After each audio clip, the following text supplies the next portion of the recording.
मित्रांनो, खर तर हा चित्रपट म्हणजे ही घटना घडली, पण त्याचा चित्रपटाचं शूटिंग करताना हा तो भव्य दिव्य एक सेट तयार करण्यात आला. आमचे मित्र नितेश नांदगावकर यांनी खरं या सेटअप केलेला आहे.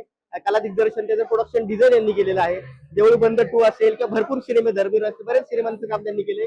तर सर, तुमचं मनापासून अभिनंदन. आणि एवढ्या मोठ्या कलाकृतीला तुम्ही एक योग्य न्याय दिलेला आहे.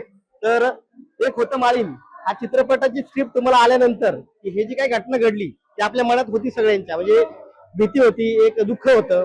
पण हे प्रत्यक्षात उभं करताना तुम्ही कुठल्या जागेची कशी, लोकेशनची निवड कशी केली आणि हा सेटअप कशा पद्धतीने डिझाईन केला?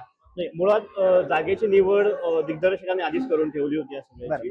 लोकेशन पाहिल्यानंतर मुळात माडीन हे जे गाव होतं डोंगराच्या पायथ्याशी होतं, म्हणजे साधारण तशा स्वरूपाचं VFX मध्ये आपण एक्सटेंड करणार होतो. पण तशा स्वरूपाचं आपल्या जागा निवडायची बदलापूरमध्ये, बदलापूर पासून साधारण 15 किलोमीटर जागा मी बघितली होती. त्या जागेमध्ये आम्ही लेवलिंग करून काम सुरू केलं. तसं सुरुवातीच्या काळामध्ये काम सोपं वाटत होतं. म्हणजे अगदी सुरुवातीला एक शाळा उभी करायची, गाव उभं करायचंय. पण त्यातलं खरं चॅलेंज सुरू झालं जेव्हा पाऊस सुरू झाला.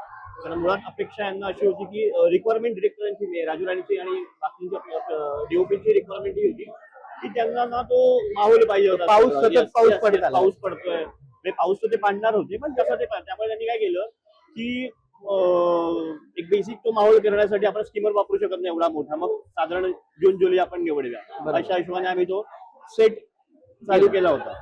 सेट चालू केला, पाऊस सुरू झाला. जवळपास तुम्हाला सांगतो संदीपजी, 15 दिवस सतत पाऊस पडतो. बरं, सेटचे नुकसान झालं त्या काय? सेटचं नुकसान झालं, सेट उभा गेला आणि त्यात परत असं झालं ना की वारा यायचा, पत्रे उडवते, सगळ्या त्या गोष्टी होत होत्या. मग आम्ही असं ठरवलं की आपण थांबूया. मग माणसं बसायची, जसा पाऊस थांबेल, रात्री 2ला पाऊस थांबायचा, माणसं 2 वाजता, पाऊस सकाळी थांबला, माणसं तेव्हा काम करायचं. अशा पद्धतीच्या सगळ्या गोष्टी होत होत्या.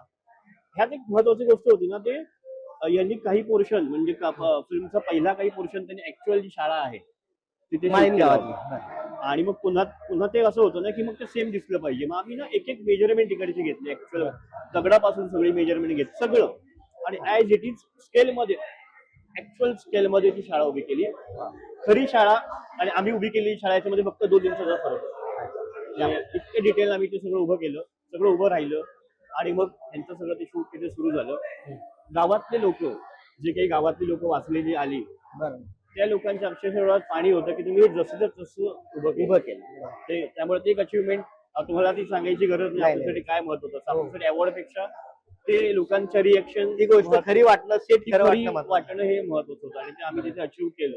आणि सोपं नव्हतं हे. जवळपास फिल्म आता 8-9 वर्षांनी फिल्म येते माझ्यासाठी. म्हणजे मी बाकी सिनेमे नंतर केले, मोठे सिनेमे नंतर केले, माझ्यासाठी पहिला मोठा सिनेमा हा होता.